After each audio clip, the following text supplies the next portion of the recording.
Good evening and thanks for watching. The history of natural gas in British Columbia goes back more than a century. Its future in the province has been put under a spotlight by the two major parties facing off in the election. The provincial election is putting a spotlight on the natural gas sector. The topic of liquefied natural gas was also the focus of today's chamber luncheon at the Coast Inn of the North. It's a huge contributor to British Columbia's economy, and it's poised to be an even bigger contributor with all the opportunities we have in LNG exports, as well as further industrial, residential and commercial use. The BC Liberals emphasize the natural gas sector and LNG as a cornerstone of BC's economy. We should be clear, this is a safe, it is an appropriate way to develop resources.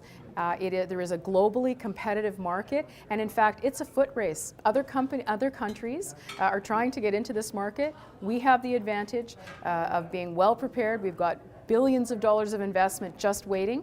We need to make sure that we move forward.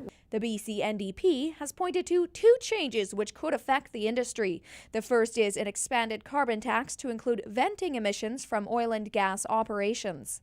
We think it's a fair tax, that if consumers are paying the carbon tax, especially here in the north, where there often are no other options to using cars to get around or fossil fuels to heat our homes, it's fair that heavy industry also pay the carbon tax. The second is the plan to undertake a study on fracking and the impact of oil and gas development. I'll leave it to them to judge whether it's needed. There's been an awful lot of studies on fracking.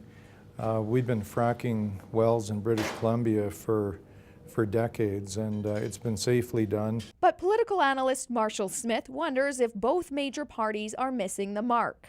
Any political party or government or aspiring government needs to do a good job building social license on these issues. And in Northern British Columbia, that means that they need to do a better job explaining to Northerners how this windfall is going to translate into prosperity right here in our communities.